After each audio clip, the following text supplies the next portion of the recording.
Assalamualaikum warahmatullahi wabarakatuh. Saya Eni Indahwati. Ya, di sini saya sedang mengikuti BIMTEK Guru Belajar seri asesmen kompetensi minimum untuk tingkat SMA. Ini mengikuti di angkatan 5. Sebenarnya ini udah 100% selesai. Cuma tinggal mengikuti tahap pengimbasan, yaitu harus membuat video yang informatif mengenai AKM atau AN gitu. Nah, kan kita taunya AKM aja nih, asesmen kompetensi minimum. Taunya itu doang ya. Ternyata setelah mempelajari dari seri guru belajar dari Kemendikbud ini, ternyata sebenarnya namanya adalah asesmen nasional. Apa sih asesmen nasional? Asesmen nasional adalah program penilaian terhadap mutu setiap sekolah, madrasah, dan program kesetaraan pada jenjang dasar dan menengah. Mutu satuan pendidikan dinilai berdasarkan hasil belajar siswa yang mendasar dan literasi, numerasi, dan karakter, serta kualitas proses belajar mengajar dan iklim satuan pendidikan yang mendukung pembelajaran. Informasi-informasi tersebut diperoleh dari 3 instrumen utama, salah satunya yaitu asesmen kompetensi minimum, AKM, survei karakter, dan survei lingkungan belajar. Kalau AKM itu untuk mengukur kompetensi mendasar literasi membaca dan numerasi siswa. Kalau karakter yang mengukur sikap, nilai, keyakinan, dan kebiasaan yang mencerminkan karakter siswa.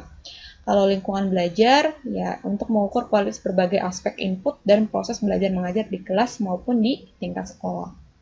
Jadi sebenarnya AKM itu adalah salah satu bagian dari asesmen nasional. Nah, asesmen nasional sendiri ada 3, ada AKM, ada survei karakter, ada survei lingkungan belajar. Jadi tidak hanya AKM saja, ternyata ada 3 instrumennya ya. Terus tujuan dan manfaat asesmen nasional.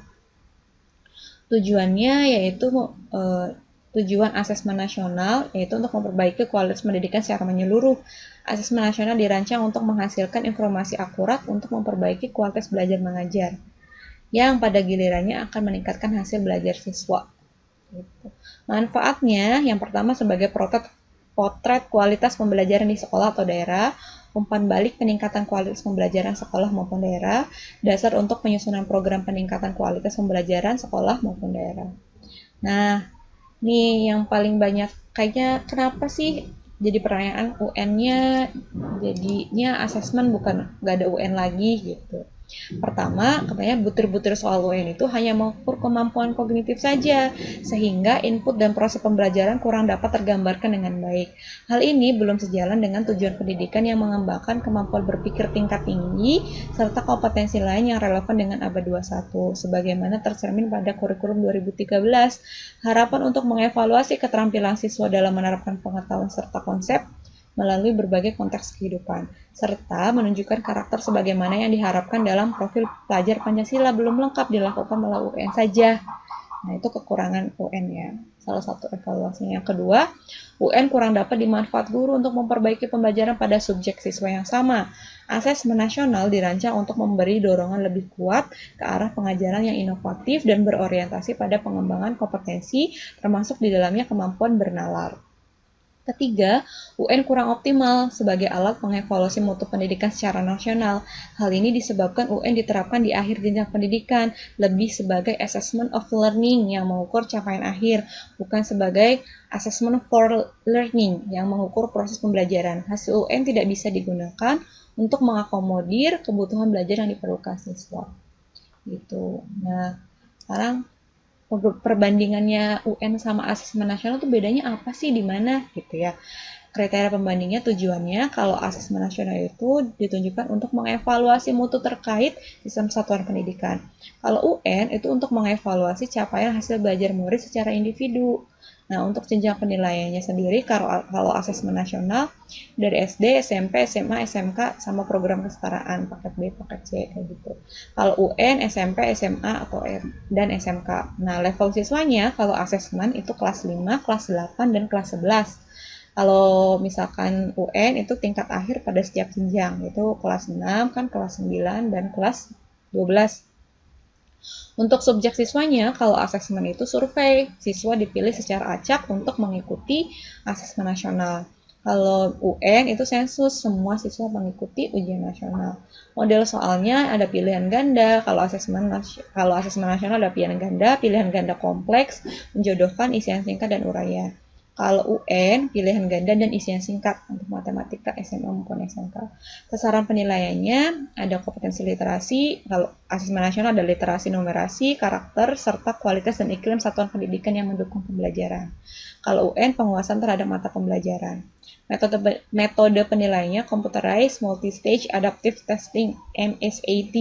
Kalau UN, Computer Based Test, CBT, dan Paper Based Test, PBT atau PBT. Nah, untuk asesmen nasional sendiri ini tidak mempengaruhi kelulusan. Ya, jadi ya tidak mempengaruhi kelulusan. Beda. Kalau UN kan mempengaruhi kelulusan tuh. Ya, kalau misalkan asesmen nasional ini tidak mempengaruhi kelulusan. Kelulusan nanti ditentukan oleh satuan masing-masing. Satuan pendidikan masing-masing. Bisa melalui ujian sekolah salah satunya. Terus teknis pelaksanaannya, kriteria peserta pelaksanaan asesmen nasional yaitu seluruh satuan pendidikan, tidak semua murid, yaitu acak, kelas 5, 8, 11. Setiap peserta mengerjakan tes literasi membaca, literasi numerasi, karakter, dan lingkungan belajar. Mengapa sih asesmen nasional hanya diikuti oleh sebagian siswa? Hal ini terkait dengan tujuan dan fungsi asesmen nasional. Asesmen nasional tidak digunakan untuk menentukan kelulusan, nilai prestasi siswa sebagai seorang individu. Evaluasi hasil belajar setiap individu siswa menjadi kewenangan pendidik. Pemerintah melalui asesmen nasional melakukan evaluasi sistem. Asesmen nasional merupakan cara untuk memotret dan memetakan mutu sekolah dan sistem pendidikan secara keseluruhan. Karena itu, tidak semua siswa perlu menjadi peserta dalam asesmen nasional. Yang diperlukan adalah informasi dari sampel yang mewakili populasi siswa di setiap sekolah pada jenjang kelas yang menjadi target dari asesmen nasional. Kenapa yang menjadi sampel itu siswa kelas 5, 8, dan 11? Hasil asesmen nasional diharapkan menjadi dasar dilakukannya perbaikan pembelajaran. Pemilihan jenjang kelas 5, 8, dan 11 dimaksudkan agar siswa yang menjadi peserta asesmen nasional dapat merasakan perbaikan pembelajaran ketika mereka masih berada di sekolah tersebut. Selain itu, asesmen nasional juga digunakan untuk memotret dampak dari proses pembelajaran di setiap satuan pendidikan. Murid kelas 5, 8, dan 11 telah mengalami proses pembelajaran di sekolahnya, sehingga sekolah dapat dikatakan telah berkontribusi pada hasil belajar yang diukur dalam asesmen nasional. Nah, untuk contoh soal literasi membaca, nih, kalau misalkan asesmen literasi membaca tingkat SMA, itu level 2 pembelajaran, kalau asesmen numerasi tingkat SMA, itu level 1 pembelajaran. Nah, untuk contoh soalnya nanti akan linknya saya tulis di description box, nanti bisa dicek. Ya, sekian video dari saya akhiri. Wassalamualaikum warahmatullahi wabarakatuh.